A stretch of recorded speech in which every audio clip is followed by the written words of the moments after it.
A vague disclaimer is no one's friend. This podcast will look at episodes in relation to Buffy and Angel as a whole, and therefore contains spoilers for the entirety of both series. If you haven't seen all of Buffy the Vampire Slayer and Angel the series, go and watch them before you listen to this. Remember, you've been warned. The hardest thing in this world is to live in it. That's why there's us, champions. We live as though the world were as it should be, to show it what it can be. The Earth is definitely doomed. It's Tuesday. It must be time to return to the Hellmouth. We're going through the Buffyverse episode by episode and a look back at Joss Whedon's iconic shows. I'm Emcee and I'm here with... It's Andie. It's David. And it's Jan. And this week we're talking about Earshot, which is episode 18 of season 3. It was directed by Regis Kimball and written by Jane Espenson. It originally aired on September 21st, 1999, but just to get the elephant out of the room, it was originally supposed to air on, I believe it was April 27th. I actually found some conflicting information about this. It's like, oh, it was supposed to air on April 24th, or it was supposed to air on April 26th. And I looked at a calendar and I'm like, okay, guys, like April 27th was the Tuesday. So, Right. Yeah. But yeah, just get this out right away. This episode was supposed to air 1 week after the Columbine High School massacre. Both the WB and Joss Whedon were like, this episode, the subject matter is not appropriate so soon after such a horrible tragedy. Which Buffy had a couple of problems like that. There was 2 episodes this season postponed, at least in the States. There was this one, and Graduation Day Part 2 was also postponed. I got to see it when it was scheduled. I was going to say, I remembered that it actually aired in Canada, but not here, so... Yeah, people were trading tapes or trying to find people that had tapes. I mean, the Graduation Day, we can talk about that when we talk about that later. That one, I was like, really? This one, I'm sort of like, yeah, this is probably not a good time for that. Yeah, and Joss understood this one. He did not understand Graduation Day, and I believe his exact comments on Graduation Day Part 2 was pirate the sucker. Right. Yes. Right. But yeah, this one, we'll talk about it when it comes up, because this is a very sensitive episode. Though also in terms of postponing Buffy stuff, they also, at the same time that this was coming out, they were supposed to do a book called The Evil That Men Do by Nancy Holder. It was supposed to come out at the same time, also dealt with a shooter. It was delayed until July of 2000 because of the subject matter. Oh. I've not read that one. I didn't read, I'd say, a lot of the Buffy novels that came out. I read some of them.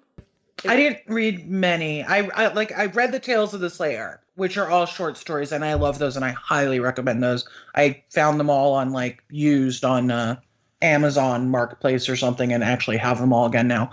But I tried to read a couple of the Buffy tie-in books, and I wasn't. No. But anyways, so we get into the episode, and Buffy is fighting against the scabby demons, because these demons never actually get named. Nope. They're just called scabby I just demons. put them down as icky demons, because they were really kind of gross in design. I love them, because they're so weird looking, but also vaguely silly all at the same time. Yeah. They're well designed. They're great creature suits. They're also super silly looking, and I like that sort of. It's one of the reasons why we love Buffy, because there's that balance between cool and silly. Yeah. There's actually, in the episode Judgment on Angel, you see one of these demons in Caritas, which I find, well, I mean, I get it that, they just reuse costumes from old things. We've talked about them doing that before. But I find the idea of a telepathic, mouthless demon in a karaoke bar to be so funny. That is, I like that. That's good. Yeah. Well, maybe he's just there for the ambience. You never know. Maybe he's singing along in his head. That's true. I think there's a nice little Red Riding Hood illusion with Buffy in that red coat, and she's stumbling, but actually using herself as bait. Mm-hmm. Mm-hmm. I like the Buffy using herself as bait. And this opening's just really good. It's just kind of a simple little fight, but then you get the little scene of the blood seeping into her hand, and I'm like, it's ominous. It sets things up. Yeah, I thought it was just a little it felt a little lackluster to me. It didn't have the energy that a typical pre-credit scene does on Buffy. It just felt like not energetic enough, I guess. Yeah, no, I understand. It Yeah. felt like it did what it was supposed to do, so I Exactly. didn't really worry that much about it. Yeah, it wasn't the most like engaging or spectacular fight, but that wasn't the point of it, I guess. It was so. perfunctory. Yeah. Yeah. Yeah, but I did like the scene of like the blood seeping into Buffy's hand. Yeah, I think they did that Yeah. very well. When is something actually functory? Like, if I do something because it's like... Or for that matter, post-functory. Right, or post-functory, right? Sorry, I got Maybe that's not how the word works. Sorry, I got a little Buffy on you there for a second. Yeah. Wait, when is something actually dysfunctory? Yeah, that is very Buffy. Yeah. But yeah, it's just a quick scene, and then we get the opening credits, and the next scene is finding out what's going on with the mayor. And may I just say, I really wish that the scene had started earlier and that we'd actually gotten to see Giles, Oz, and Xander researching alone. It just strikes me as such an odd combination. Yeah. I want it. Well, Xander would be driving Giles crazy. Yes. Oz would just be... Oz.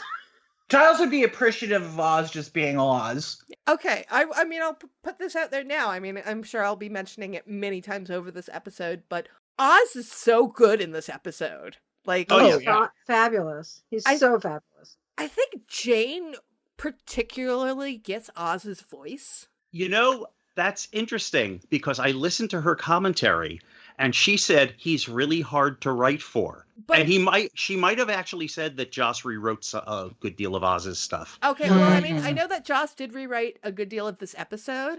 Yes. But I find that I like Oz in Jane's episodes. So I find that I like Jane's episodes. Well, yeah, there is that too. I like She Jane's has episodes. this great balance of like Jane always brings a really zingy humor, and she is often tasked with writing some of the funnier episodes. Yeah. But she also is like a natural comedy.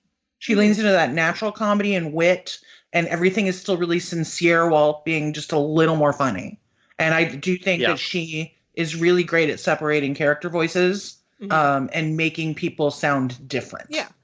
Like her dialogue is not like it couldn't be interchanged. Yeah. You know, person to person. She really writes, she's great at writing very specific character voices on all the shows she's done. Yeah. And the comedy So isn't just there to be comedy. It rises out of the characters. Yes. It works the way it should work. It's not just throwing jokes in.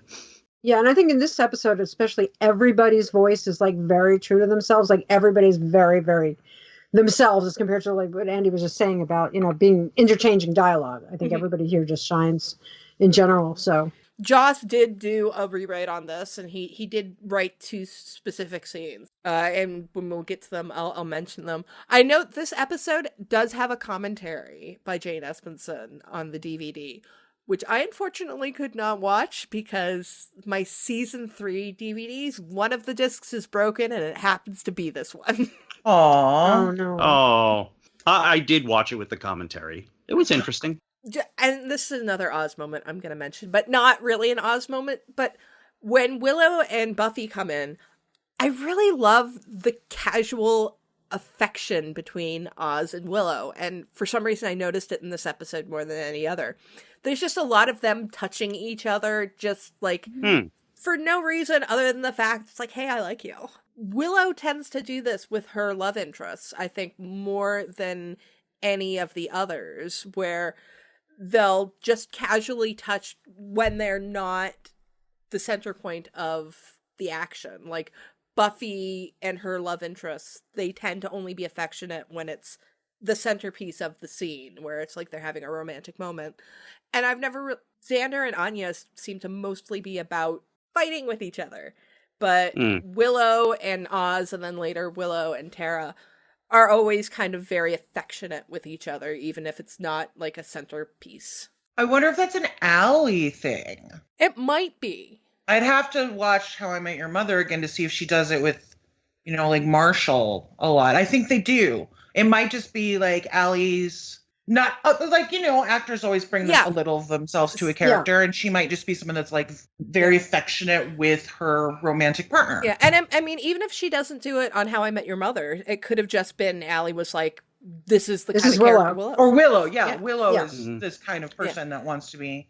And Seth and Allie have known each other since they were kids. Oh yeah, yeah. So they're probably really comfortable together. Yeah, yeah, and they do. They have such a like very not in your face, but it's just a very nice, quiet affection between the two of them, and it always comes through. So yeah. Oh, I really noticed it in this episode where it's just like they keep on touching each other's arms, and at one point, like Oz puts his hand behind his back to touch Willow's hand while she's walking behind him, and it's just like, oh my god, so cute. So cute. We're trying to find out about the Ascension, and it's not the ritual flaying of the demon Azrath. Darn. It's so funny watching this because I've been bouncing around on Buffy and Angel, and I've just watched a couple of season 5 episodes of Angel. So coming back and seeing Wesley like this. Oh god, yes. Alexis is such a great subtle comedian. Like, he gets some of that on Angel, but as Angel gets darker and Wesley gets darker, you lose that just a little bit. Yeah. But he's really great. He's really funny guy. Yeah.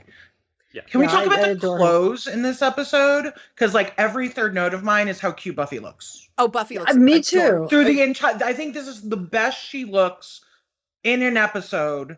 Like every single piece of things she wears, and every single piece is really classic and doesn't, besides the shoes, doesn't look dated. It's sort of, I don't want to say it screams 90s, but it's like, I remember people wearing that in the 90s, but it's like classic 90s compared to like weird, like trendy stuff that went out in like 3 months. So, and I think she looks fabulous. She really did. Got the strappy tank tops, which is very 90s, but like those very classic pencil skirts, like that gray and black outfit she has through a lot of it is like, you could wear that now and people wouldn't be like, oh, it's so 90s. Because it's like, I just think Sarah looks so amazing in this, and her costumes in this episode are like my favorite set of costumes of all episodes, probably of all time. I did note a couple of the outfits, and once we finally get to, they're later in the episode, but once we get to them. But yeah, no, she looks fab in this episode. Yeah, she's gorgeous, gorgeous, gorgeous. And Wesley is an ass and Giles is a petty bitch. Right. Yeah. And I made a note here about, I really love the dick waving between Giles and Wesley because it was just like, let's see who can one up. And it was just, I wanted to smack them both, but it was good. It's Giles. Giles has the bigger dick. Of just holding that teacup up and it's like, the demon Azrath, you say. Yeah. Giles, bigger dick, I can guarantee you. My mind anyway. Yeah, my note is basically, if Wesley had been Buffy's watcher originally, she'd be in Cleveland now, wish or no wish. She'd be dead now. Well, yeah, there is that too. Well, that too, but she had a watcher before. Well, I mean, would you rather be dead or in Cleveland? So, good question. There's a difference. Go to the next scene, and Oz suddenly disappears. Like, I found it really, like, they go from the library, and all of the kids leave, go into the hallway, and all of a sudden Oz is not there at all. He's gone into stealth mode? I don't know. I guess. He had shit to do. Yeah. He had to go pee? Maybe it's just because I'm hypersensitive to when Seth Green is on screen, but it just felt jarring to me that he was just gone. And we get Buffy talking about seeing Angel. Now, granted, I get that this is something that Buffy does a lot, but I'm a little bothered by the fact that she's more bothered by seeing Angel with faith than she was seeing Angel pretend to be evil. True dat. Yeah. I mean, I guess it's just a teenage thing, but frankly, I'd be more disturbed about seeing my boyfriend pretending to be the guy who tried to murder me for a year than about and then I had to murder. Yeah. Than him kissing some other girl. But, like, Buffy is so weird. Buffy's shit when it comes to Faith and her boyfriends. Let's face it. Yeah. Truth. Yeah. And, listen to Willow. Communication. Yeah. And it's not like Angel won't talk to you. Right. So, and in this scene, by the way, I want to note that the guest star credits come up, and Danny Strong makes it into the upfront credits. He does. Yay! So that was nice to see. we will definitely be talking about Danny Strong later in this episode. But one thing I'll say now is that when Jane got this episode, like, I guess they kind of do like a rough bare bones of what the episodes are, and then the writers get assignments. It's like, you're going to do the episode with the swim team monsters or whatever. But yeah, they break the entire season down. Yeah. They break it and then they distribute it, portion it out. Yes. Yeah. But when Jane got this episode, and it's like, you're going to have Buffy being the telepath, and however they broke it down, her immediate response was, I need Danny Strong as Jonathan in this. Like, he needs to be a focal point of this. So, and I mean, if you look at Jane Espenson's episodes, she does a lot of stuff with Jonathan. Mm-hmm. She loves him. She does. Yeah. That's her favorite. I think she said it. It's her favorite character. Good reason. I mean, we love Jonathan here on this podcast. Right. We do love Jonathan, and we very much love Danny. Yes, we do. And we just get a quick appearance from Percy. Still being very nice to Willow because he's afraid of her. But I thought that was actually a really good callback to what happened to Doppelganger Land. Yeah. So I was really, that made me laugh, because it was like, oh, that's good. She's still got him under her thumb, and he deserves it. So. And we're also introduced to Hogan Martin, who is, I guess, like the big shot on the basketball team. He real tall. Tall. And I like Hogan Martin. Like, he seems like he's a jock, but he's just a really nice guy. Yeah, I mean, the fact that he's like, yo, what's up? Hey, Xander, hey, this was that. It was like surprising. It's not like, oh, I'm so cool, I can't talk to these nerdy kids kind of things. Apparently, Jane named him after someone she went to school with. Yeah, a gymnast. She thought the name was so great. It's a good name. And I mean, it's been years since I watched the commentary, but I believe that Jane said that she was actually really sorry that they introduced him and like Nancy so late in the high school years. Yes. Yeah. Yeah, she was sorry that they couldn't do more with them because they came in. Nancy, the actress that plays Nancy, was on another show with Sarah. Oh, really? Swan's Crossing. Really? Oh my God. That my friends and I used to read for filth after school when I was a senior in high school. It was a terrible show. Look it up on YouTube. It's awful. Like, it's terrible. I watched Swan's Crossing. It was terrible. Yes, it was terrible. Great, but terrible. Oh, Maybe I'm gonna so good. It was so awful. It was good. Maybe I should watch this. Oh, it's terrible. I promise you, it's terrible. Anyway, it's okay. So we get into researching the bad touch that because I do have to give them credit for Buffy scratching her hand throughout the entire beginning of this episode. But I really love Sarah's infect, Giles, infect. Sarah's indignancy in this episode is amazing. Yeah. Like her her indignant line readings when she's hearing people's thoughts, and even spaces like this is just chef's kiss. But yeah, no, it's just a quick scene to just kind of establish the whole aspect of a demon thing. Mm-hmm. When Buffy, because she's not being able to go to the game with them, right? She's sad about that. She's already feeling othered. Yeah. So all this is doing is just like piling that on. Yeah. Yeah. Then we go to the pep rally, and then there's some more good Oz stuff with the I always go straight to the obits. It's my favorite. And you know what? He's not that's not a joke. That's he literally does that. Oh, sure. Oh, I'm sure he does. And of course we have was it a boy demon? I know for a fact that was like a super common trope in dirty stories. Like, not that I sought them out or anything. I just saw them there. Like, I think I noticed them so much because it's like, wow, I did not realize so many people were interested in this kink. That Buffy grew a wing wang? Yes. Is that what the stories are about? I never saw any of those. Yeah, there were a lot of them that I saw. Alrighty then. Yeah. From a directorial point, the male gaze of the cheerleaders actually bothered me. It just felt like there was a lot of like the camera focusing on everybody's breasts, and I maybe that was just like me being sensitive, but it seemed a little bit. It just like where the camera was placed, it kind of like irked me. I can understand that. Yeah. But I think a lot of those scenes were from Xander's point of view almost. So okay, that would explain a lot. Yeah. And we get a little bit of nice, quote unquote, nice Oz and Xander friendship when Xander's like, why was I into Cordelia? Oh my God, Wesley's looking at her. With one of Jane's greatest lines of all time, and she gets the Buffy speak. Jane gets the Buffy speak that sort of Joss pioneered, right? The Pierce Brosnan-y. Yeah. Yes. His filthy adult Pierce Brosnan-y eyes all over her. Yeah. I think Jane has said this one of her very favorite lines she's ever written. And then followed up with Oz's, "You're a very complex man, aren't you?" It's great. Yeah. Because I think, you listen to the commentary, does Jane talk about it there, David? How I think she had a little, not a thing, but I think she definitely thought Alexis was a pretty good-looking dude. Well, she has eyes, doesn't she? Yes. Truth. She doesn't mention that specifically. She does mention that they were a little worried that maybe Pierce Brosnan would not like this, but then they decided he probably doesn't watch Buffy. Probably. This is true. And also, who wouldn't want to be compared to Alexis Denisof? Or have Alexis Denisof compared to them, I guess, in this case. Like, he's... Yeah.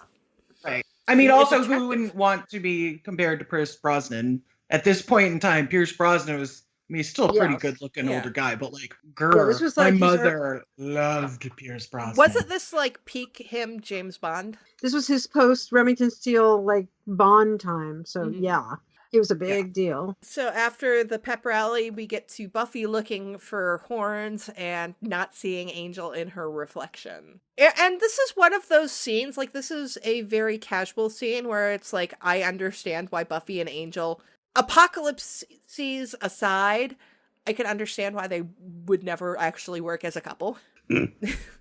Because they talk about Chop, even later on when they have conversation, they don't really seem to connect on an emotional level.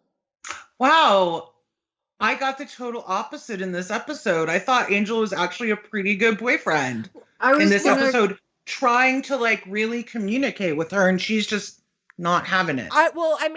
This is the thing. I actually agree with you. Angel's very good about it. Maybe it's because he is 200 years more mature than she is. Is he though, really? Buffy cuts her, and I guess this is something that will be repeated in every single one of Buffy's relationships. Buffy is emotionally cut off from Angel. Yeah. And at this point, we all chalk it up to, she's a teenager, but we'll just see this pattern repeated on and on and on.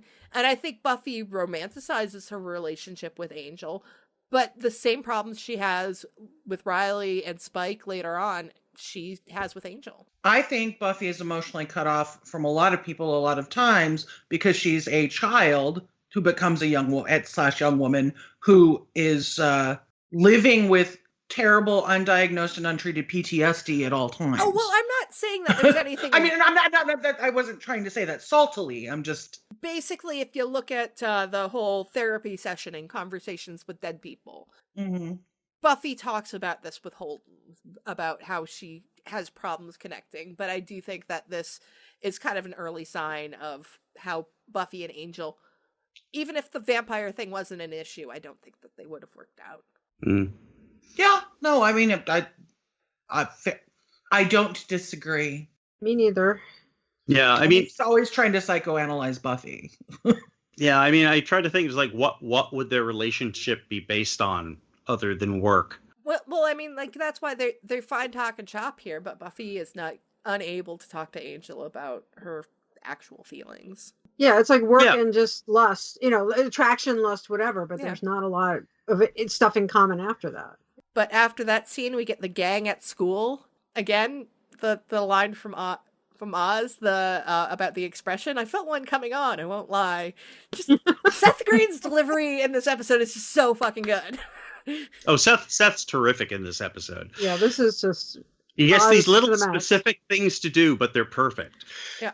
I actually feel like if Oz was written like this more, that maybe Seth wouldn't have left, because this... he is obviously not a center point of this episode, but he's in it, he's doing things, he is, part of the group. He's active. Yeah. And he's still part of the main focus, the big main focus, as compared to just like, somebody in the background like Nancy or Hogan or whoever. Yeah. So, and I actually think that after everything that happens with Seth leaving the show, I think Joss learns his lesson. And Anya and Tara are treated more like members of the gang and get more to do. And I think possibly that's because, oh, wow, I had this great actor like Seth, and I lost him because I wasn't actually doing anything with him. That's a good point. That's a good point. It's possible. Also, did Seth know that Joss was planning on probably killing off Oz, or was that like not a consideration at that point? Or probably not, because I mean that was still like 2 seasons away. And I mean, we'll get to it when we get to it, but I think there was debate as to whether or not like Seth would just go back to reoccurring, and then they just kind of decided to, not do that. Yeah, I do have one question about this scene that's really bugging me. Willow mentions jumpers, and Xander makes a comment about, why are you talking about an article of women's clothing?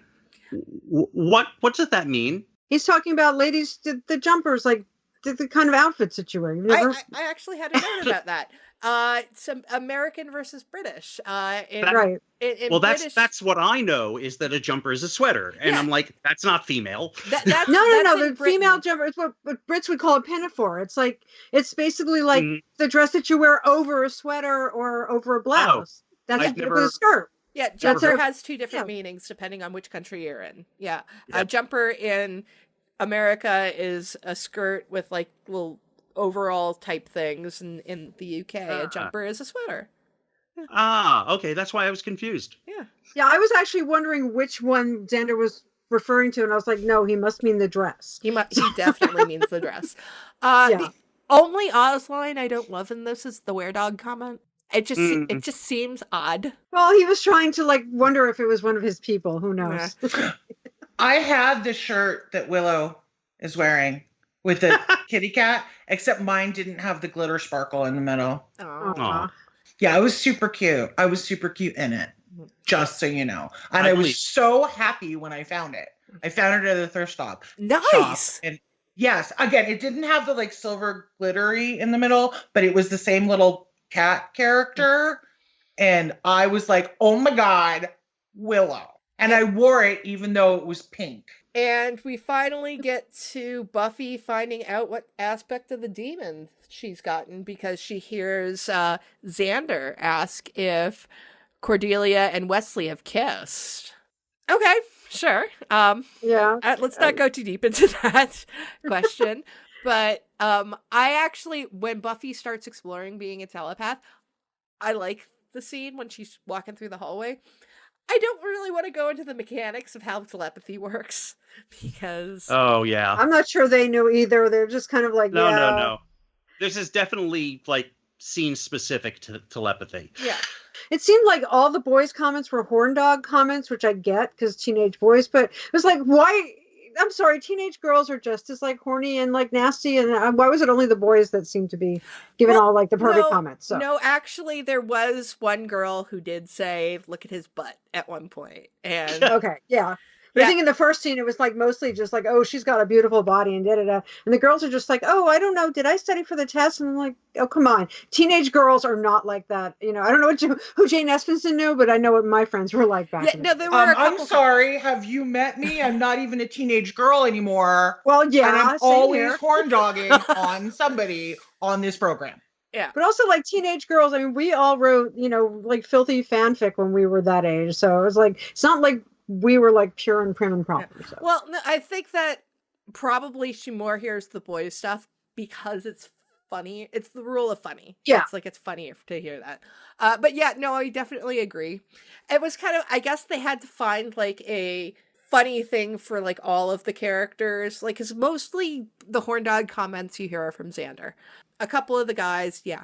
But mostly it's from Xander. And that's his joke. And with Cordy, it's the everything that she thinks also comes out of her mouth. Her inside voice is her outside voice. Yeah. Which I thought that actually was brilliant. And you notice, like, yeah, she gets the horn dog comments in the hall, but then when they're all together in the library again, like the other men in the scene are Giles and Wesley and Wesley's Leslie's pretty horny. Leslie's horn dogging over Leslie's the horn dog. Cordelia. But also Oz, who are not going to be mentally horn dogging nearly as much. Not saying that those two don't have sexual desire, especially Giles for me. But it was nice that there was actually some respect towards Buffy, etc. Mm-hmm. So Actually, Oz is never going to horn dog on Buffy in the library. No. But apparently Jane had written a line for Wesley, something along the lines of, "Oh, if only I had a statue of Cordelia so that I could touch heaven." and Joss said, "It's a bit much," and she was like, "Yeah." So that didn't go in the final script. But I thought that was hilarious. I would have gone there. I do love the line when Buffy's proving to Giles she actually is telepathic. If a fashion magazine told her to, she'd wear a cat strap to her feet. Even though those shoes aren't really that bad. They're like super basic. I love that Snyder has Walk Like an Egyptian stuck in his head. Yes. Like, because literally, okay, if y'all were able to read my mind like this, what you would find is I would think 75% of the time it's just me singing in my head. Like, I have earworms all the time. And thinking about how pretty my cat is and how much I love her. Mm-hmm. But now I realize that actually gets said out loud. So never mind.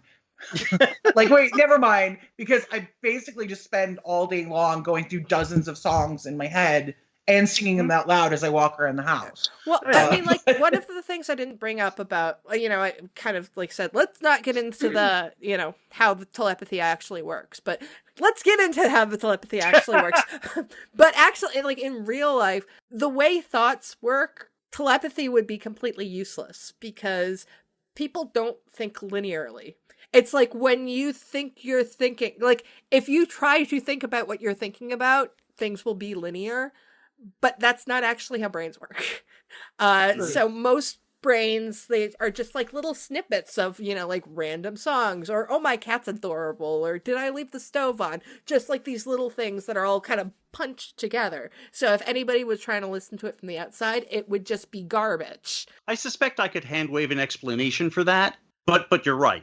Unless you were literally thinking at somebody specifically, to it's the demons might work because if they don't have mouths, they're thinking in actual conversations, and they're demon brains, so who knows? But humans don't work that way. Well, I actually do have a theory about how the telepathy works for the demon.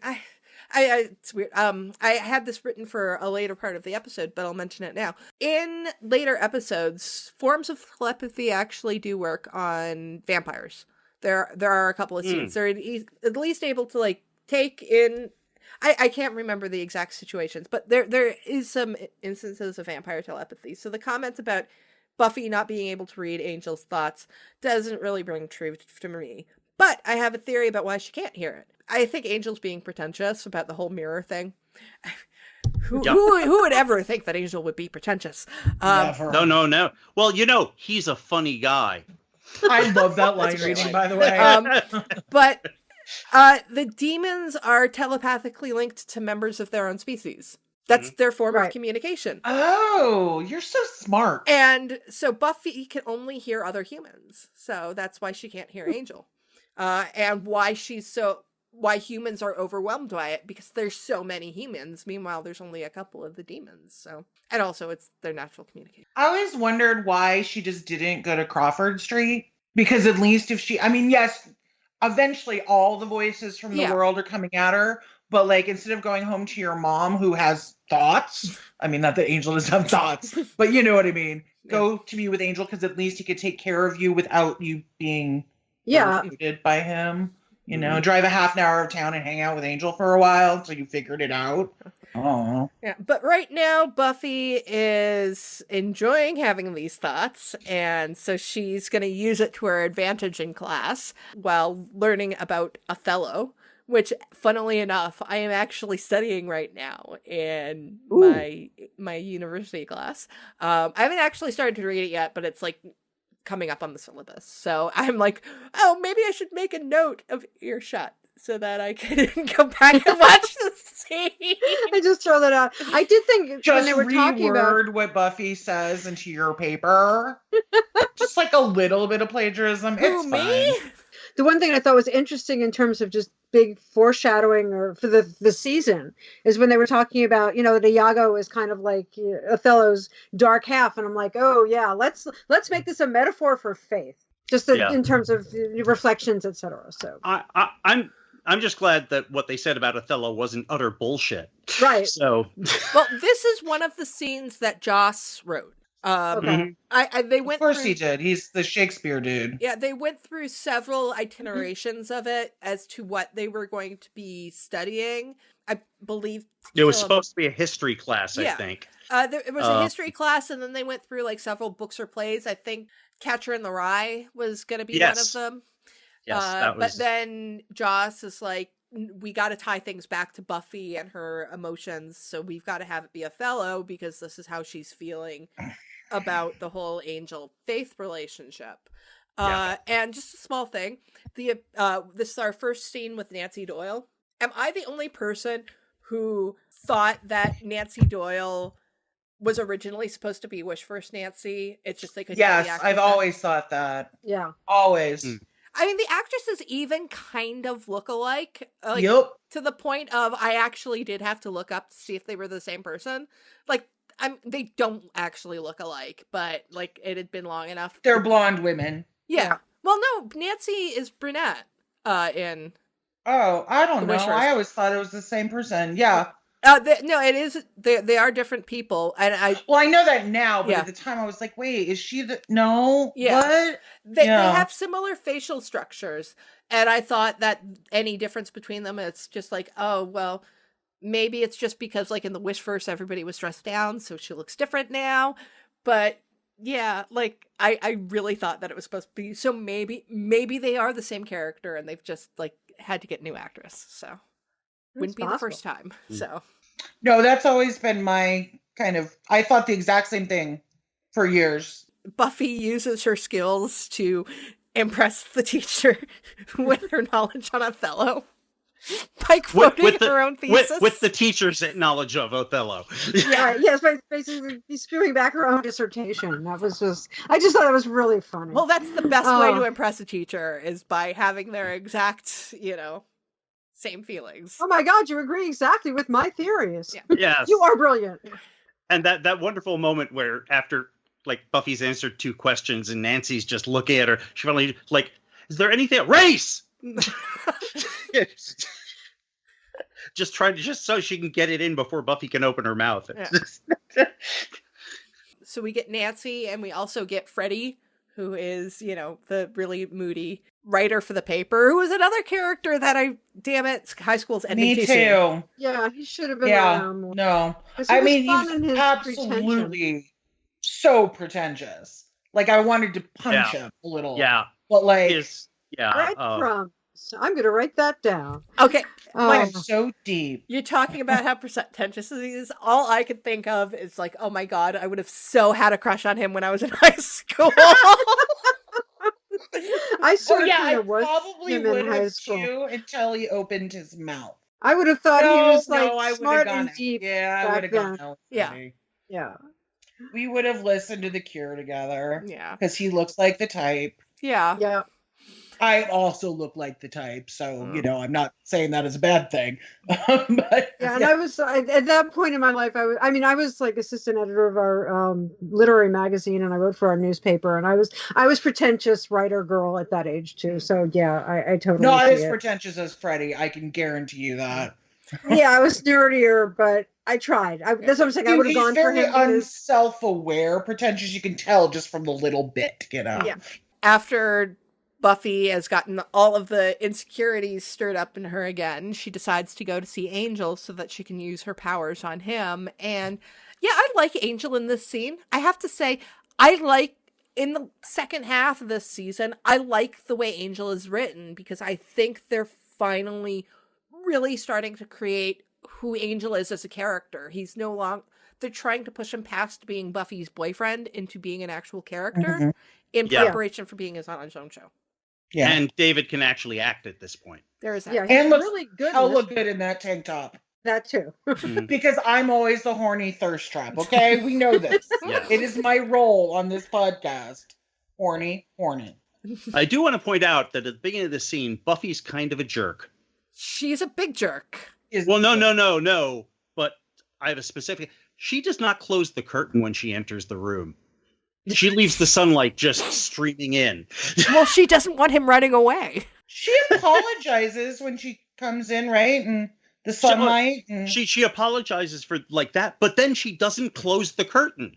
She leaves it open. For a moment, I was like, how did he get over to the couch? But I looked, and he actually goes far enough that he can go around it. But that's just like, what? You should know better. She's trying to manipulate him, and it really irks me. Whereas he's really good in this. He's very caring and concerned, and she's trying to play all sorts of games, and it's not working. Which is actually that's part of the humor to me. It's just like he can see what she's doing, and he's not letting her get away with it. He knows exactly what she's doing. Oh, And yeah. he just lets her do it. Yeah. It actually really reminded me of my relationship, which is way more healthy than Buffy and Angel and age appropriate and all that stuff. But my dude is very taciturn, and you can't always tell what he's thinking. And I'm sort of like, what? Huh? What do you? And he's like, Andie, I see what you're doing. We're good. Let me go ahead and tell you what I was thinking. Mm-hmm. Awesome. Thanks, dude. Yeah. So, it was a very relatable moment to me because I would 100% want to use that power. It's really like Angel's just going, okay, get it out of your system. Mm-hmm. Just finish. Are you done? Okay. Okay. Now I'll talk. And the other thing is that it's like, once again, she doesn't listen to Willow's advice, because early on Willow said, just ask him. Yeah. And instead of just asking him, she starts like, oh, well, let me try to read his thoughts. And it just, no. Buffy, stop. Well, Angel has actually never been particularly bad about sharing his feelings when Buffy talks to him like an actual person. Yeah. No. And the I'm a funny guy is one of my I love that line reading so that is a great much. Line. That kind of hearing that line up back in season 3, I was like, yeah, I think I'm gonna like Angel's show. Yeah, no, for sure. I mean, and actually David Boreanaz is quite a funny guy. He really is. Angel is a funny guy, but he's like unintentionally funny, which is what I love on Angel the series is that he's so unintentionally funny. But David Boreanaz is playing it that way, so therefore David Boreanaz is actually really funny. Mm. Does that make sense? That logic loop? Yeah. But it's also nice because it's such a dry line, and he does it so like he nails it. Perfectly deadpan. But as we get on to the gang finding out about Buffy's powers and all this scene. The scene is just so good. With Cordelia, just everything she in her head, just no inside voice. She's just Cordy. Right. And Oz's deep philosophical thoughts just make me so happy. Well, so apparently good. Joss's notes for Joss said for Oz's thoughts, it's write him something that sounds like something Nietzsche would have said in the situation. Yeah. Jane talks about that. She had written something else, and she does. The thing that bugs me is it's more Cartesian than Nietzschean. Yeah, I was going to say he actually quotes Descartes towards the end. He paraphrases Descartes, and I'm like, that's not Nietzsche at all.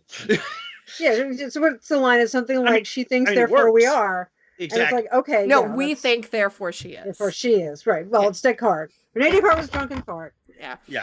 She drinks, therefore we are. Anyway. So you're saying Joss was wrong about something? No, I'm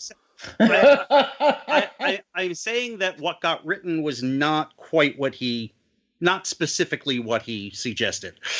Right. But it's also possible that he got it wrong. I don't know, but that's exactly what he said. It's because Oz is actual deep, unlike Freddy, who's only like faux deep. Oz is Oz. He just is. Perfect. And Wesley's thoughts, I'm a bad man. But Bad what man. sells it is Sarah's expression when Wesley's having those thoughts. She's just leaning against her hand and just giving him this little smirk. It's so good. Honey. I had a few shut up Xanders because he was just like being Oh. gross and Well, Xander. well, in I mean, I this know scene, it's I can understand it because, like, honestly, like the idea of anybody hearing me telepathically scares the fuck out of me. And I Oh, bet me you, too. like, this is exactly what would happen. And like, if somebody could hear your thoughts, you would be like, "Oh my god, don't think about their boobs. Don't you know?" Yeah, you would immediately think about the one I thing you know. don't want them to hear. but it's Yeah, Xander, no, that's so exactly. Yeah, I would be Wesley like. even points that out. Yeah, yeah, that's why he's like naked girls, naked Buffy, and I mean like that's why the whole Giles thing comes up later with Joyce. You know, it's because what do you not want them to hear? And right. Xander, like there are some, I have some major problems with Xander in this episode, but like this doesn't bother me.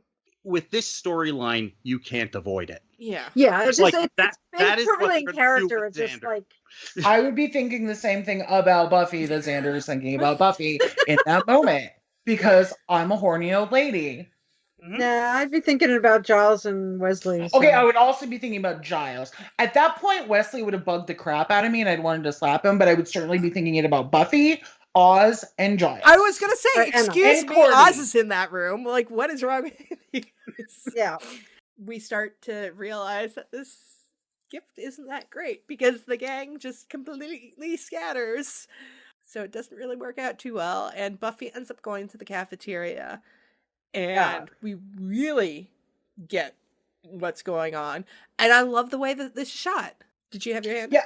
Yeah, well, my anxiety got triggered like during that scene in the cafeteria, and it hadn't before, but I'm really noise sensitive, right? Yeah. Like my ADHD would not, like, I get sometimes a little overwhelmed at like the supermarket because there's like so many people that all of a sudden I was like, no, I know exactly what she's feeling right now. Yeah. Is like the Barrage. too much stuff coming, the barrage coming in, and like it reminded me a lot of when I was still teaching my autistic clients, right? And just like kind of how that must feel, and also people with ADHD have that some neurotypical, and like honestly, I was really uncomfortable during that scene. Well, I mean, it was shot really well, like because they do like.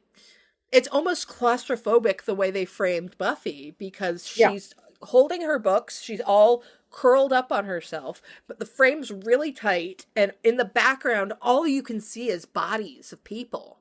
And you hear all of the sounds. So it's like the way they framed it is to like, they have all the sound crushing her in and they make the frame look like it's crushing her in too. And that's kind of what causes that kind of anxiety to come out in people like us.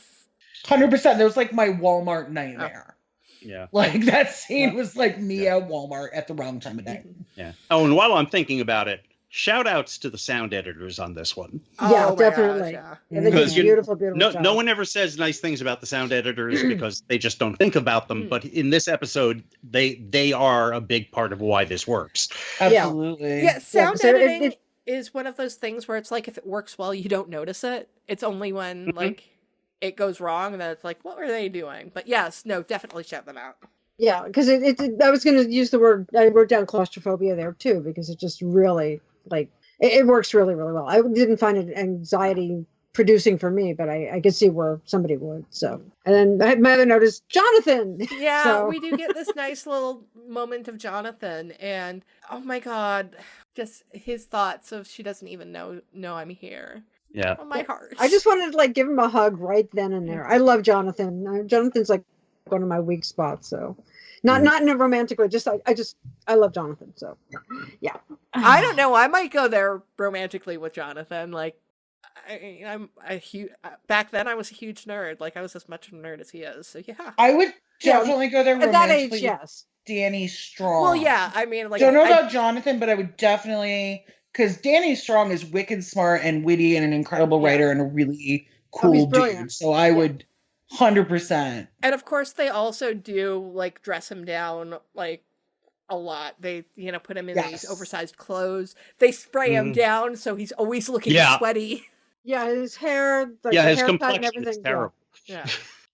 Yeah, Danny Strong is more handsome than Jonathan. Yeah, I mean, he only has like, one or two lines there, but just like even just the facial expression and the butt. I just wanted to like give him a hug and like, I know Buffy's going through her thing, but it's like Jonathan is standing next to you and you're like, and you're completely missing what he's going through. So after Buffy collapses and wakes up outside with the Scoobies talking over her, we've now had Buffy here. This time tomorrow, I'll kill you all. Is that what the line is? Yeah. Yes. Okay. But yeah, this causes her to pass out and she's moved. And Xander thinks that it might be the lunch lady doing the men with the mulligan stew. And he wants to know what a mulligan is.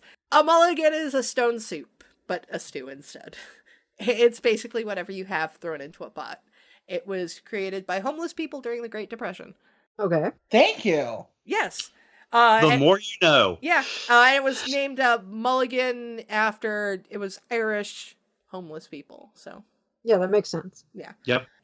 And this is like one of the first lines. Buffy tells the gang what she's heard. And this is one of the lines that got the show postponed.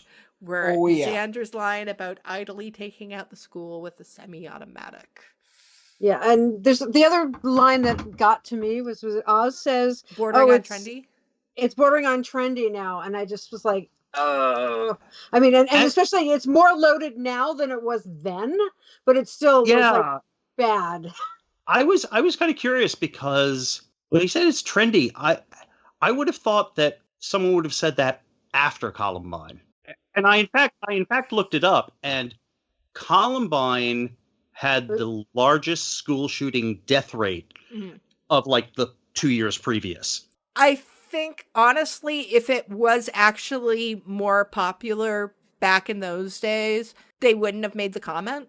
Yeah, true. Yeah. They made the comment because it did happen, but it didn't seem as serious. And I mean, we could talk a little bit more about what happened with Columbine. I remember it very vividly because, I mean, I was the same age as a lot of the people who were killed because I was 15 at this time. Actually, I turned 16 the day this episode was supposed to air. Well, happy late birthday. Yes, from 20-something years ago. Yeah. So yeah, Columbine was the first like major, and it was massive, and it changed everything. It changed the way schools are run. Because, I mean, I also thought later on, it's like, oh, God, if Jonathan brought a gun to school, he would not just be suspended. Yeah. No, I mean, that was my thought, is that Columbine was the incident that made school shootings a thing in the public consciousness as a general thing. Yeah. So when Oz said it was getting trendy, I was like, really? Yeah, it was like a weird thing, but also it was just, like, the 2020 hindsight of like, if it was trendy then, which it really wasn't, and then you think about what's going on now these days, it just like really was just like, oh my God, this is why did this have to be the prescient thing, you know? And also it's so flippant from Oz, which nobody thought about at the time because how could they?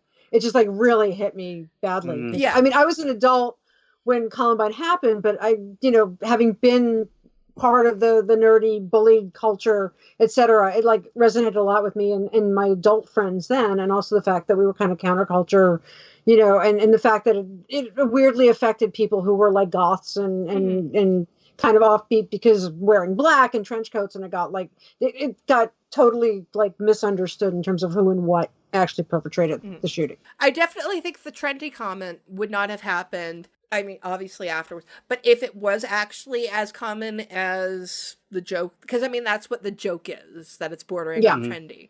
And afterwards, when it does become more common, then it's a horrifying comment. So, I mean...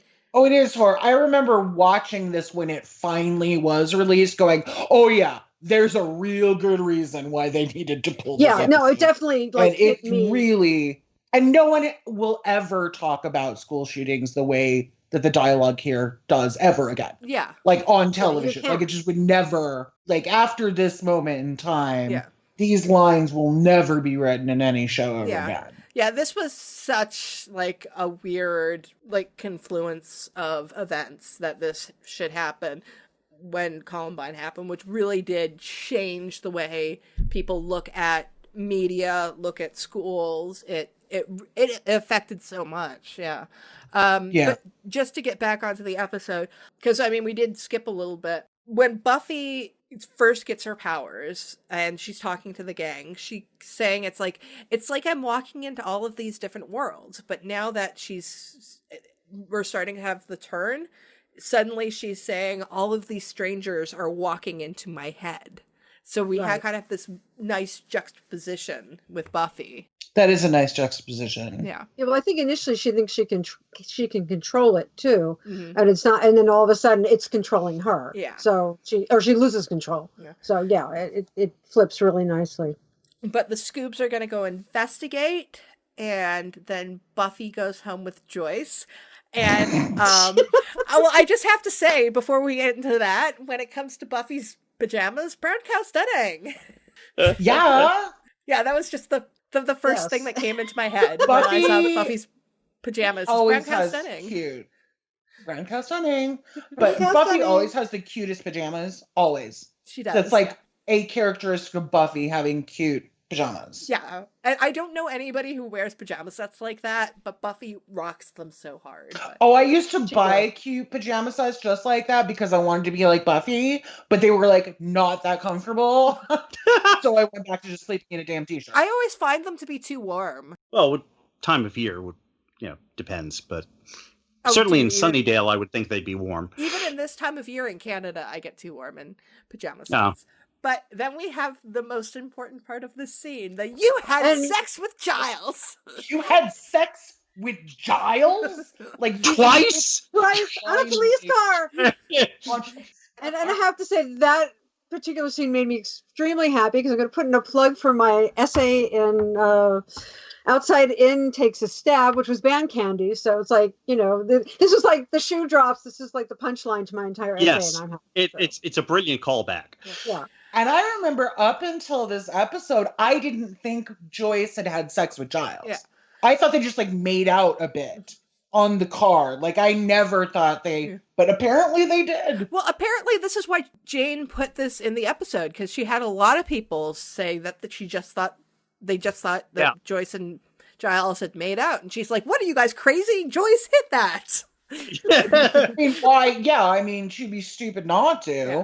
We were teenagers. Yeah, and it's so great. Like we have the little almost comedic trilogy of this, the band candy where it actually happens, this episode where Buffy finds out, and then in Who Are You?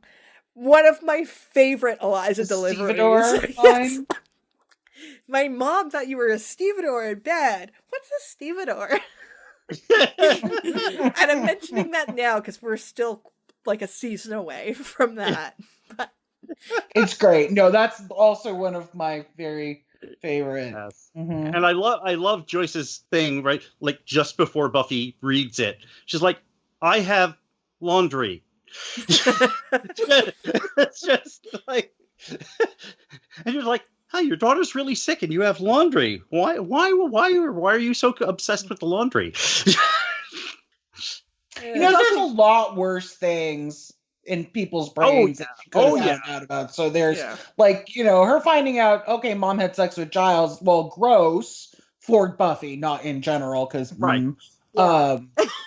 but there's probably a lot of worse things that go on in people's brains. So hell yes, she got off lucky. Yeah, there's a lot of terrible things that she could have found out. Like, intrusive thoughts are not anything to fool around with. But we get the gang investigating. Oh my god, the investigations are hilarious. They are. First of all, we got Willow being such an awesome leader. In a way, it's almost like foreshadowing to like her dark side, because she's like kind of nasty. I mean, in a good way, but she's like kind of evil in the way she's dealing with people and the way she's treating them. And she's like getting off on being in charge. So I think that's a little bit of a hint of where she's going to go later on. Well, in a good way. Well, I think when she's interrogating Jonathan, yes, I do agree with you about that. But when she's talking to the gang, I think she's just trying to be like, let's have all of our ducks in a row. And, this is trying to, I would actually say the opposite. It's not that she gets off on being in charge. It's that she wants everything to be done properly Well, I think not just that she wants it to be done properly, she thinks it's very important that it's done properly. Yeah. It's not just her particular personal thing. Yeah. It's almost, she's almost a little OCD. About it. I was just thinking that. The other thing is that I'm happy in another way, though, because it's like, because Willow had been so passive, etc. And now we're seeing her being very much like assertive and taking charge and taking care of things instead of like letting everybody else do it and being, all flighty. And I don't know. So that part was good. But yeah, I noted that as we go along in these scenes, there's a little bit of like the darker side of Willow that we didn't necessarily know about before. Well, Willow does love to interrogate Jonathan, because this is the second time we've seen her interrogate Jonathan.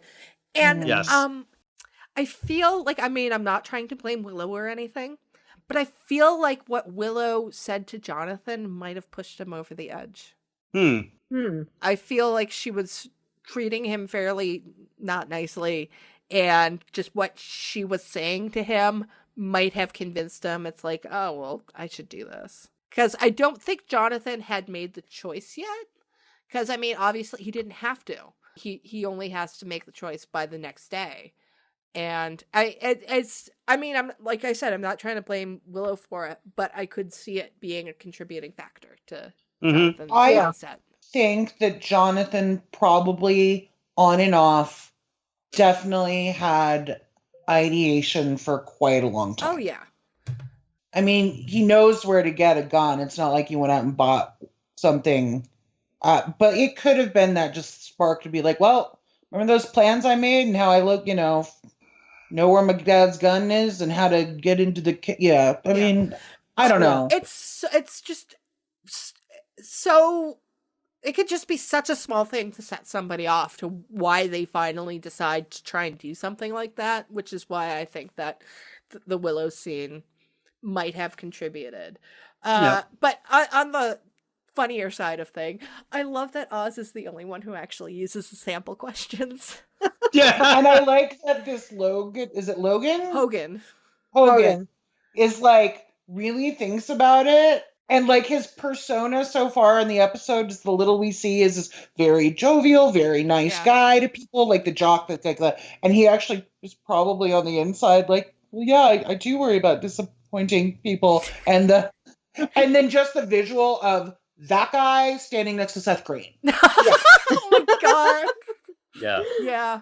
Because like that is a tall dude, and Seth is not a tall dude. So I listened to Seth on Smodcast, Kevin Smith's podcast, and Seth Green said that if he were to ever write a memoir, it would be called My Life on Apple Boxes. Yep.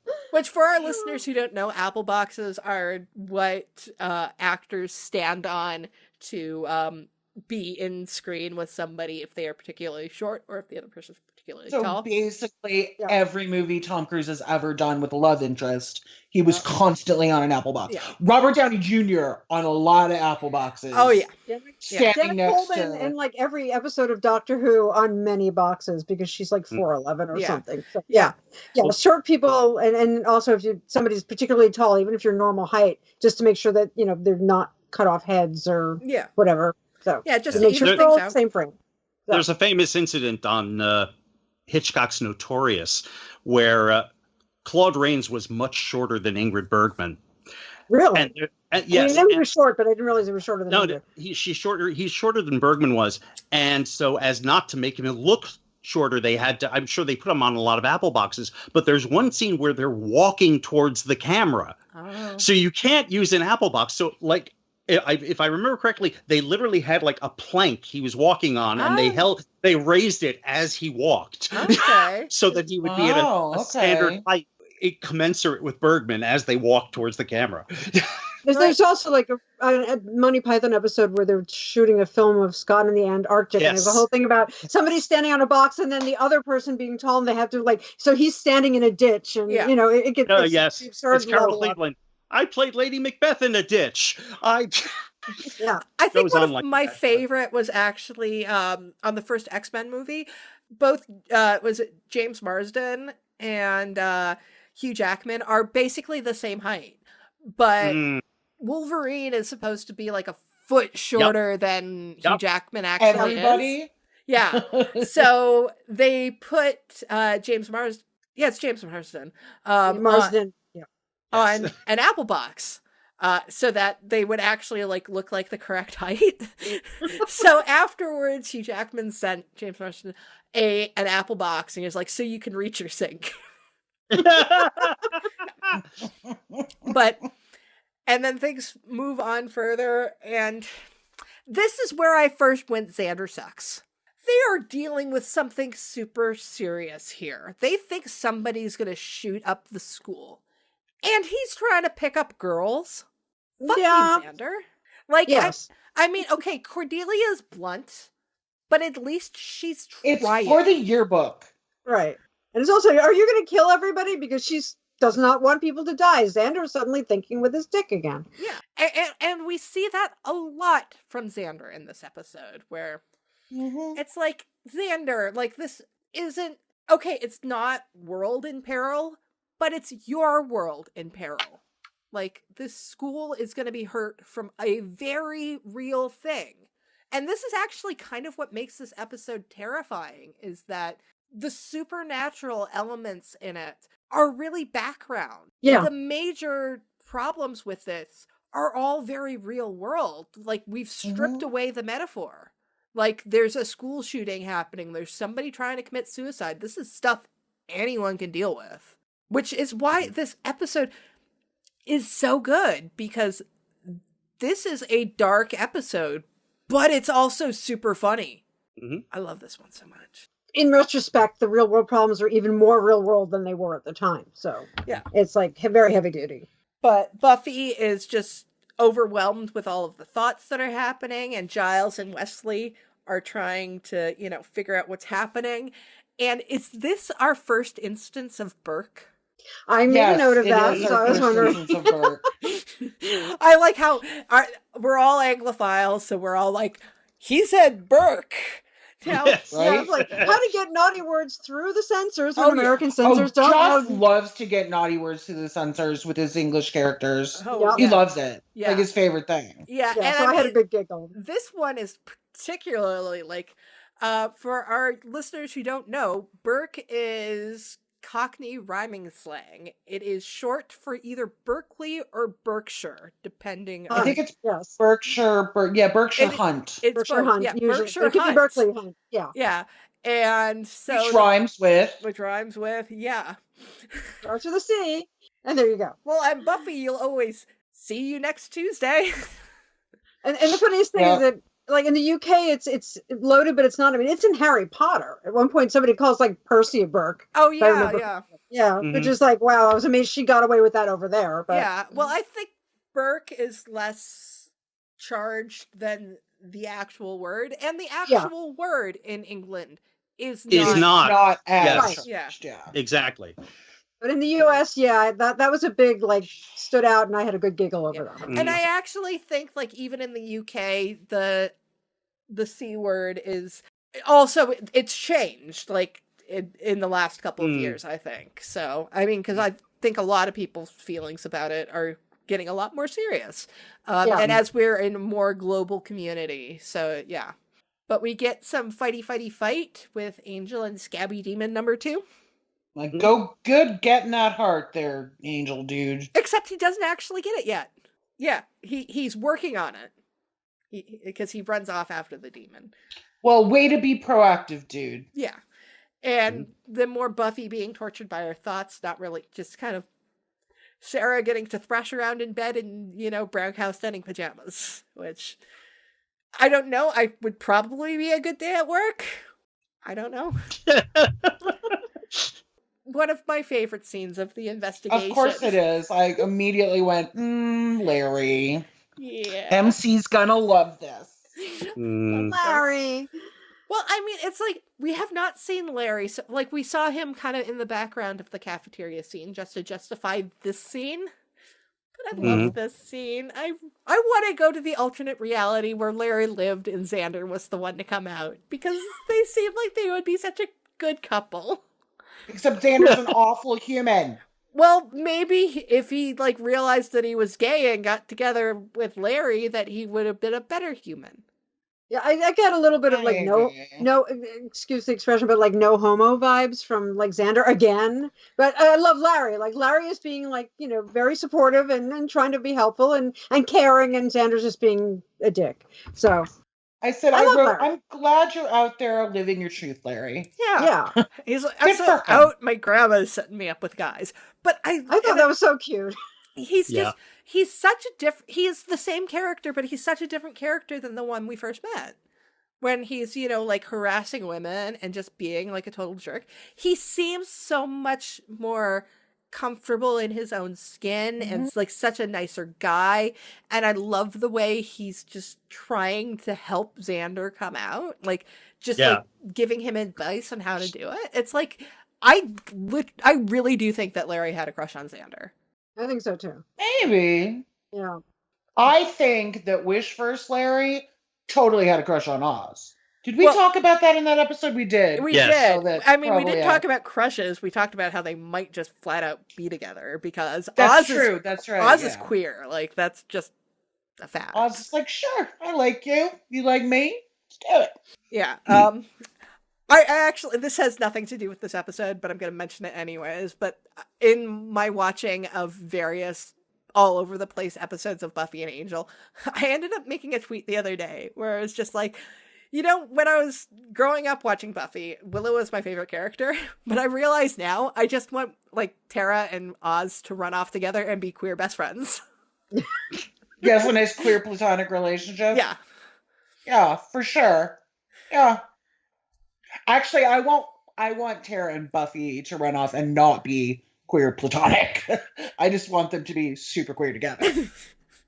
I mean, I am a Buffy Tara shipper for sure. I can see that. But we have the gang get back together to, figure out who's actually done it, and they haven't been able to find Freddy yet. And I love Courtney's line of, we can't figure out if it's him without the worksheet.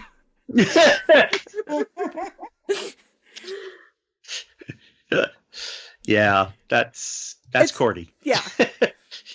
And again, Buffy is tortured, but Angel comes in with the potion and saves her. Buffy drinks the, I don't know. Potion. It looks like the stuff that's in the snap bracelets, that they Yeah, I don't know. Yeah, I don't know what that stuff is, but the demon brain is meat, just floating in it, and the vessel was capped, so Sarah didn't have to actually. Yeah, I think so. Yeah. I mean, it almost looks like they could have taken like what was inside of a lava lamp. Jane Espenson mentions that they were kind of concerned that it looked too much like a lava lamp. That was very It's a possible. little like a lava lamp under a black light. But Yeah. not bad. I mean, it's demon blood. Like, we don't know what demons Oh no. Mhm. Yeah. They would look good at a rave, those Yeah. demons, because under the black light, it Yep. would be like woo, woo, woo.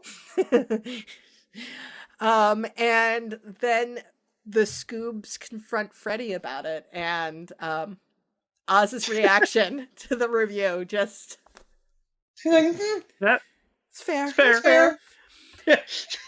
Oz is so good in this episode, y'all. Why would Freddy think that Oz was gonna come storm the castle? And like, does anybody know? I mean, anyone that knows Oz for even like 5 minutes would be like, why would you avoid Oz? Yeah. Unless he was a werewolf. Right. Unless it was Wolfie days. But I don't think Freddy knew that. Again, the very subtle acting, because I mean, Oz is like, it's fair, but you can see his face kind of fall, and Willow immediately starts to stroke his arm. It's so cute. Sweet. And also, shut up, Xander. Larry is not the kind of guy who would force somebody out of the closet. No, he wouldn't. No. I did, like, I mean, I get what the joke is, but it's like, Yeah. I mean, I guess as a straight man, Xander does not realize how most people, any respectful person in the queer community would never out somebody else intentionally. Like that's Yeah, very and that's a throwback to like this whole like Xander's like internal like homophobia, because it's constant like that. It's just like Yeah. stop. But I mean, I can also see like why there could have been Xander being gay, like why this could have been a clue, because for somebody like Xander, I could see him being like in very deep denial, because I mean he's aggressively like not wanting people to If think he he's had gay. turned out to be the gay character, I would agree with you. But the fact that he's not, it just irks me more because we know where this is going. And if there had been a reveal later, which was, I guess, wasn't that Joss was like, wasn't sure who the gay character was going to be at that time? Joss was setting up both, and actually I have found interviews that have said that, or maybe not interviews, but like trivia, they were leaning towards Xander originally. Which would have made a lot more sense overall, especially with the fact that they were seeding it, etc. So, yeah. Well, I think basically Xander's not gay because Seth Green left. Yeah. That's exactly what happened. And they liked Emma Caulfield. Yeah, for sure. Emma Caulfield's great. So. And you notice Freddy's just sitting there when they're talking about murder and telepathy and just like no fucking reaction. Yes. Welcome to Sunnydale. Yeah. And when they leave, he kind of has a little look, but it kind of immediately goes to, whatever. Yeah, it's Sunnydale. And they realize that it's Jonathan. And one scene that we did miss before is we got the scene of Jonathan in the tower starting to assemble the gun. Yeah, which is the whole chilling. Lee Harvey Oswald moment, like literally. Yeah, no, it's so creepy. But then we get the Scoobs trying to find Jonathan because Willow has gotten the letter and realized that it's him. Yeah. And fuck you, Xander, again. Because Xander's looking around and immediately goes, ooh, Jell-O! And starts to go to find Jell-O. It's like you are looking for an attempted murderer. Like right now, right this second. But of course, this is ironic because, as we will find out momentarily, as a result, he saves the day. Yeah, I know he does save the day, but still, I hate him. And it's a shitty way. It's a shitty reveal to do it because I will actually say, like, I love this episode so much. This is going to be in my top 5 of the season. I'm almost positive. I just don't know where it's going to land. After the whole Jonathan thing is done, when we're actually trying to find the whole who's the actual killer thing, the episode falls apart. Yeah, it's just like lame. It's like the weirdest and lamest denouement ever because it's just like, I agree with you. But it's like basically, squirrel. It's like, can you like focus on something other than just your damn stomach, your damn like dick for 5 seconds, Xander, and look at the big picture. Like, can we focus? No. So no, the answer is no. It's Xander. Yeah. And I'm sure there'll be people who would argue, well, teenage boys, yada, yada, yada. But no, because look, we've got Oz and, other people that are actually paying attention to what's going on. And I'm pretty sure like the Jonathan thing is like shot for like some other show that had a little Lee Harvey Oswald thing because it was just like, it was just like the setup was just like exactly the tower and the gun and the putting together. And it was like that whole dramatic thing. So. I love Cordelia grabbing every short guy she could find and turning them around and looking really closely at them. It's like, are you Jonathan? Are you Jonathan? Because I can't remember what you really look like. Because, if Oz's hair had been the wrong color that week, she would have seen him from behind him and been like, oh, wait, no, I know you. You're Oz. Yeah. And the sequence of Buffy jumping up into the clock tower. I love it. Iconic. Yes. 100% iconic. Especially like the flip over as she's like hanging by her hands and then like the flip over to get onto the roof instead of just pulling herself up. So it was very cool and very like, Chopsocky movies and all that. So. Yeah, no. And Nancy's, I could have done that. Yeah. Yeah. I love that.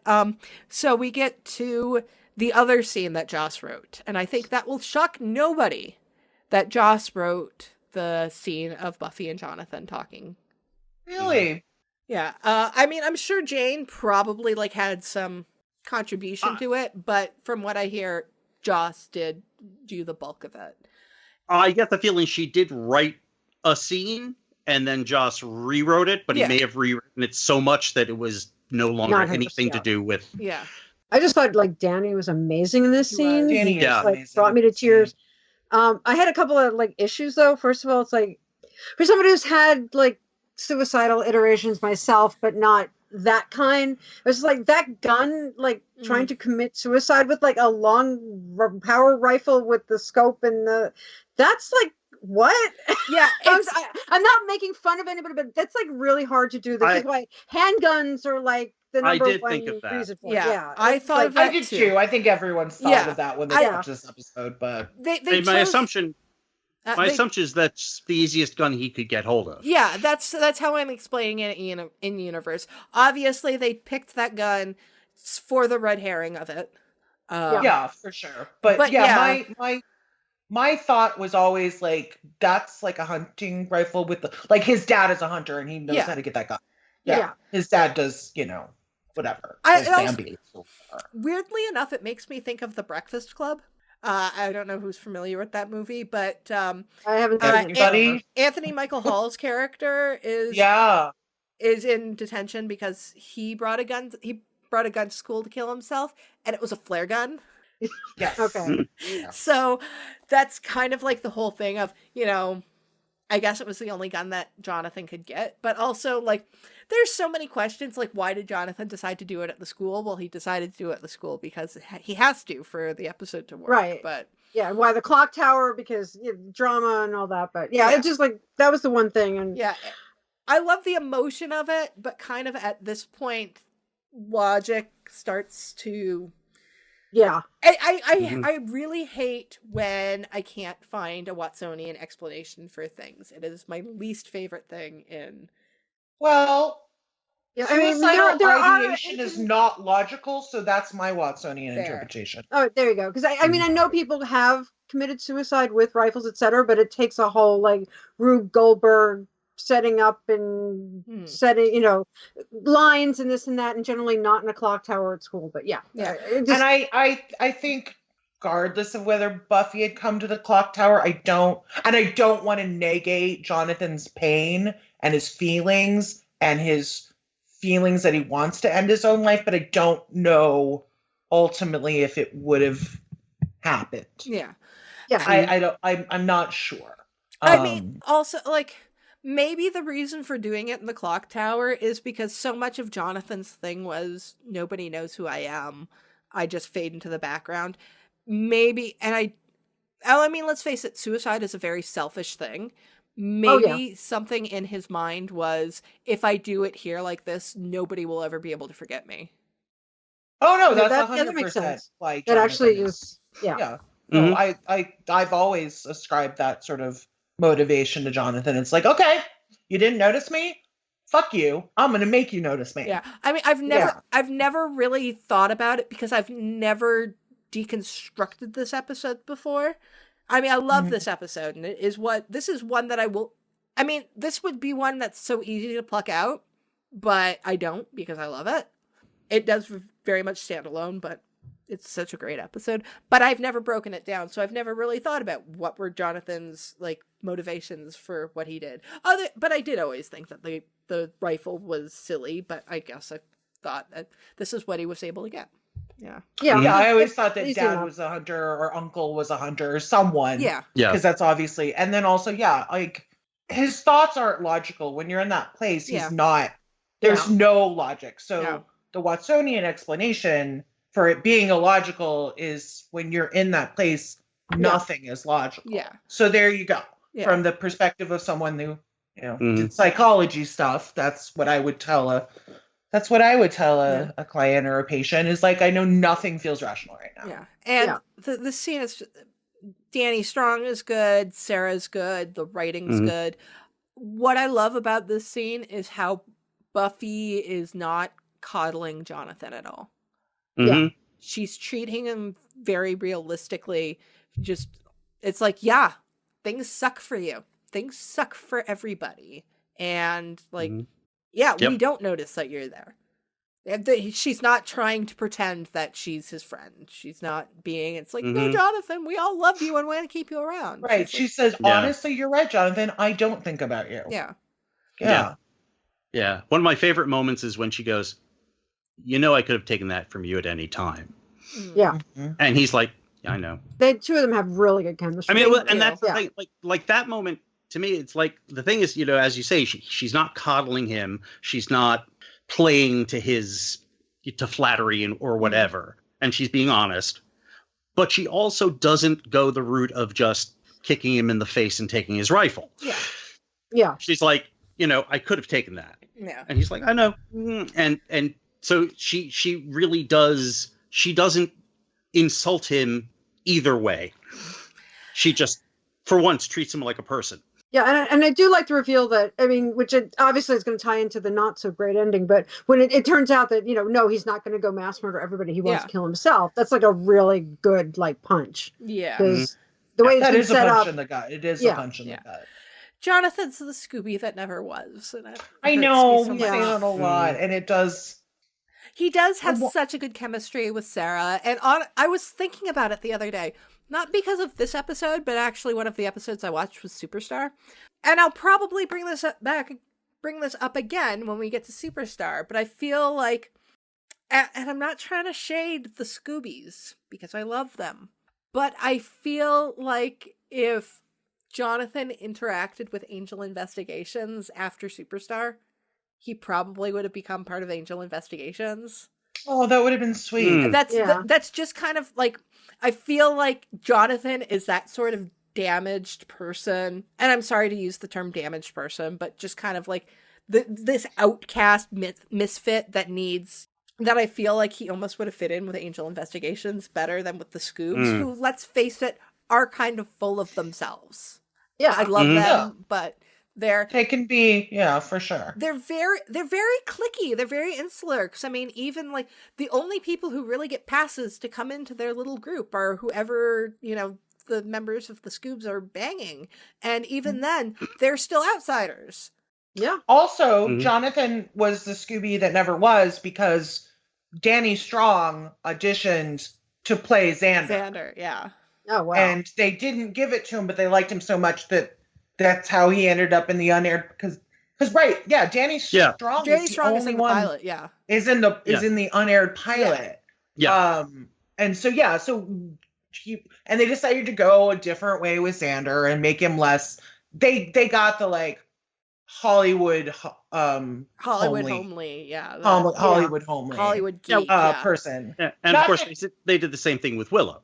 Yeah, right. Yeah, not that Danny Strong is homely at all. If you're listening to this, no. You're super cute little muffin that I want to keep in my pocket. Yeah, but he's not like not that I think necessarily Nicholas Brent is hunky, but he's more hunky. Like Danny Strong could probably not have done the Go Fish. Let's face it, Joss couldn't project himself onto Danny Strong onto Danny. Yeah, I know. That's exactly what it is.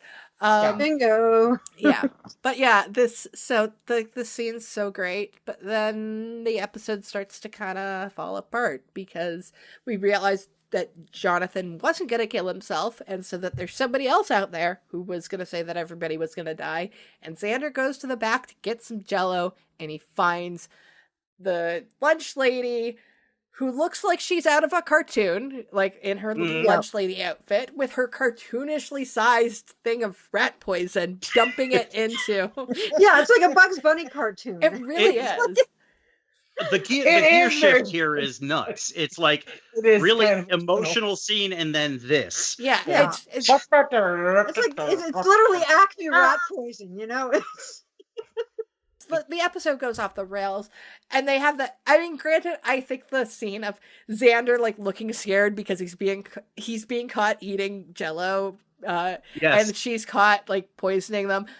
And then that moment where Xander finally realizes it's hilarious, but I'm like, it's such like a mood whiplash that I don't like it. And also, oh my God, can we please talk about the stunt matching? Jane Espenson even mentions it. Oh my God, the stunt matching is the worst.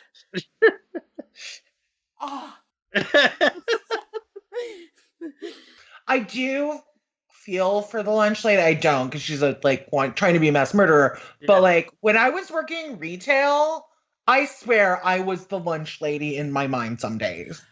As somebody who worked in food service, like I never thought of poisoning anyone, but believe me, I did want to spit in some food sometimes. I never did. Well, But As long as you're I worked idly, retail and video store, etc. And yeah, there were times where I wanted to tell people where they could shove their videotapes, etc. So Yeah. I would always be like, I'm gonna grab the rack of clothing, like this big metal roll, like grab one of the poles out of the rack and just bash you over but as long as you're only idly thinking about that, it's fine. Right, idly. Yeah. You have to only idly. Yeah. I see what you did there, David. yes, revenge fantasies are well and good as long as you keep them in your As head. long as you keep them in your Yeah. head. But we don't even. I mean, we sort of kind of know in a stereotypical way why Lunch Lady has like lost it, but not really. I mean, we never quite get an actual like this happened or this is why I've had it with you kids. It's just die in a cartoon wacky way. And She She's says like, they're you're all vermin. vermin. right, Yeah. what? Which You all is- eat filth, but you cook it, lady. So like what? it's interesting because it kind of weirdly matches up with the janitor. Which What janitor? janitor? The janitor that Buffy sees when she's first getting the being able to read people's Oh, thoughts. that was a Oh, she's teacher. a teacher. No, I think that was a Oh. janitor. When they was said just like, it would students, if all- only we could get rid of all the students. Yeah. That was Yeah. a teacher. You sure? Yeah. Yeah. Oh, he's wearing a janitor's uniform. No. I could be wrong. But anyway, but him. Yeah. Yeah, no, I could see that. I mean, like at this point in the episode, I don't care, like, because that like scene with Right. Jonathan was so emotionally draining. It's like, I'm mad at this end scene, but also not too mad because it's like, well, we have to wrap this up somehow, but we don't want to spend Yeah. too much time on it because everybody's emotionally drained now. Mm-hmm. But they could have done a better job with stunt matching because it's so bad. Oh, yeah. It's like I think this might be the absolute worst that It is. happens on the show. I mean, and there's some pretty bad ones through the course of the show, Yeah. but yeah, this is pretty much the worst. Yeah.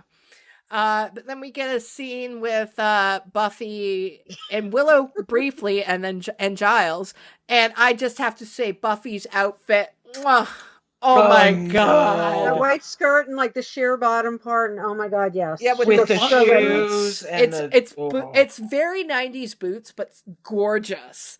I don't know. I would almost still actually the 90s stuff is back in, so those boots would be like on point. If I looked like Sarah Michelle Gellar, I would wear that entire outfit. Like I don't think it would look right on me. My very favorite one was the one she was in earlier with the like pencil skirt with the detailing on the bottom and the I didn't love her shoes. I thought like a slight Mary Jane would be better with that. But other than that, and her hair's got that she's got that little silver headband, wispy thing, and it's my favorite Buffy outfit of all time.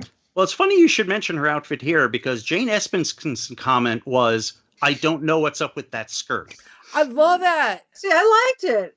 Me And too. it was like- I am simply reporting because I'm the only one who listened to the commentary. Okay. and it's also that was like very in then if I remember because it was the bottom was sheer and the top part had like a slip lining part of it. So then there was like that was when everybody was wearing like mesh tops with like tank tops over it and stuff like that. Right. So do that. it was very very in then. Yeah, but I mean, like I love it's this. back in. I love by the this way. boat neck sweater that she's wearing. That's just it's so I sleek know. with the skirt. And I mean, it's such a simple outfit. Like it's all black and white, but it's beautiful.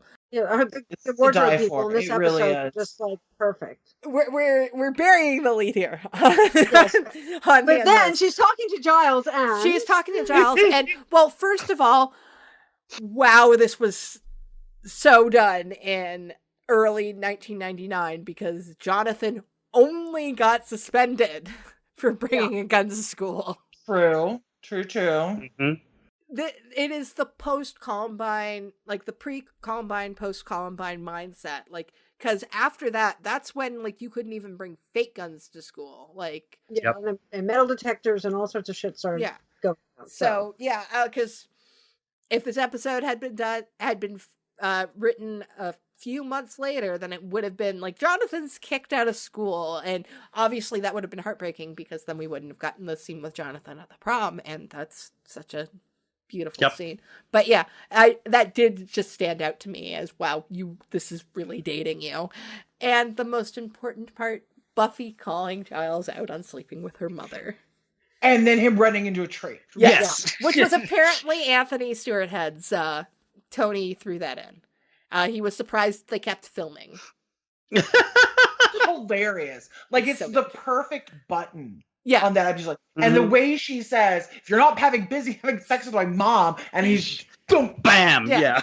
Yeah, it's beautiful comic Like, timing on his point it's too. It just like amazing. works so well. amazing. So That's the good stuff, yo. that brings us to the end of the episode. So final thoughts on Earshot. One of my favorite episodes of season 3.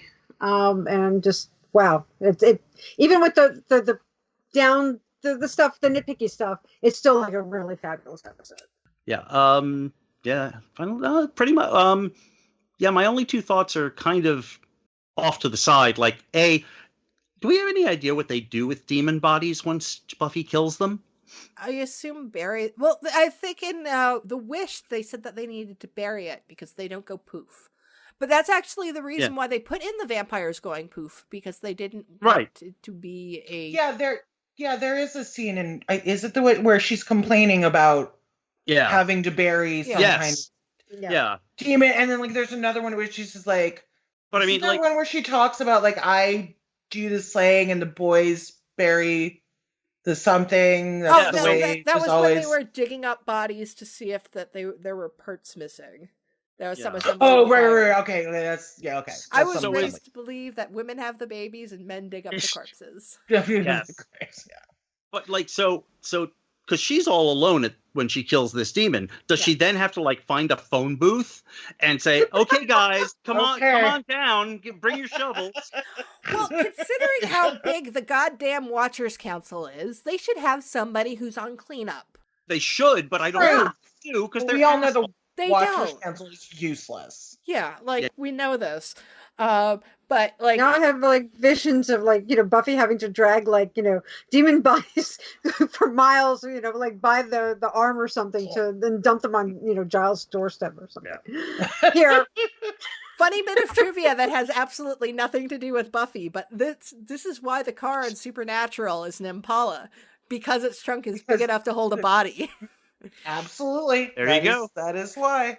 Yeah, and that is important thing to know. Was why they picked that car. Yeah. Yep. And my other thing is, I am disappointed in Xander for a different reason than usual. Oh. Xander doesn't twig to the idea that Buffy's going to go insane. That boy reads comic books. Yeah. If you've read any amount of X-Men, you know that that's what happens to telepaths, unless they get trained. Yeah. Bad Xander. Bad Xander. Useless Xander. Oh, why do we keep you around? To eat Jello. So, Andie, do you have any final thoughts? I love this episode. It's definitely up there. It's a classic. Jane's writing is really great. I mean, it's just I love the way Jane writes characters because she really does nail, like I said before, distinct voices. You can always. Like I'm sure if you read it, you could hear the voices like in your mind. She just really has a talent, and I just really like her. Yeah. Just in general, she's like a really great person. So yeah, no, I love it. I love it. It's a great episode. I've always really enjoyed it. Yeah. No, watching this, it's like I always knew I liked this episode, but in like breaking it down, I'm like I didn't realize how much I liked this episode. Like, really I really like it. The only thing I have a problem with is how everything kind of falls apart after the whole Jonathan scene. But everything's so short. Like, I think the episode's only 5 minutes longer after that. So it's like, it doesn't bother me too much that the main conflict actually doesn't factor in too much to everything. So whatever. It's very cool. I love this one. And I'm sure I'm going to be talking about it more when we get to our season 3 wrap up, because I know this is going to be on my top 5. So in terms of trivia, most of it we've already talked about, but there was a line cut from the opening when Buffy's fighting the demons. The line was, "Say uncle, oops, no mouth." I like that one. That's a good one. Very Buffy. Yeah. And there's a lot of foreign titles for this one. This one got changed around a lot from different places. Now, most of them are just kind of variations on voices or thoughts, but there's a couple of them that are interesting. The Reach of the Voice is the Brazilian title. The Reach of the Ear is the Spanish title. And probably my favorite one is the Polish title, which is Secrets of Healthy Skin. What? I don't. What? Because Buffy's like scratching her hand. So they called it the Secret of Healthy Skin. I guess it's, the tie-in with her line about Lubriderm. Which was really good product placement. What? Yes. Girl. Oh, those wacky Poles. Hey, I resemble that remark. Hey, I'm Polish too. Don't. I'm Polish on my father's side. Yeah. Wacky is now an insult? Because both of y'all are way wacky. As a wacky human, myself, wacky recognizes wacky. Wow, I didn't realize how many Polacks there were on this podcast. David, are you half or whole? Half. Yeah. But fully half. My both my grandparents. Yeah, same thing on my dad's side. And actually, from Warsaw.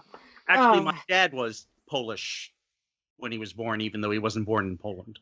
I feel like the odd Mexican out. Apparently, it takes 1.5 Polacks to make a Buffy podcast. But can we screw in a light bulb?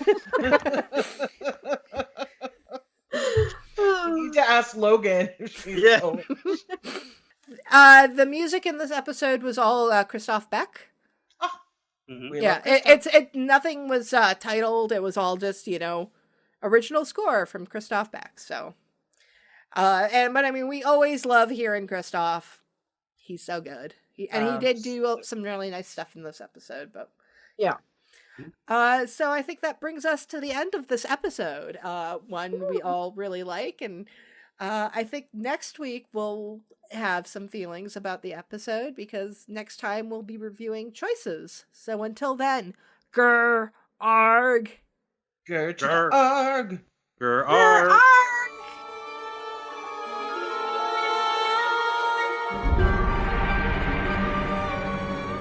We'd like to thank everyone who downloaded the podcast, and an extra special thanks to everyone who shared, liked, and subscribed on social media. If you'd like your questions or comments read on the show, you can contact us on our website, returntothehellmouth.com, on YouTube, Tumblr, and Facebook at Return to the Hellmouth, on Twitter at HellmouthReturn, or on email at returntothehellmouth@gmail.com. We'll be sure to read your comments on the show. Be sure to rate our show at iTunes and Stitcher, and check out our show merchandise on TeePublic and Redbubble. Also check out our sister podcasts, Drag Hags and the Trash Compactor podcast.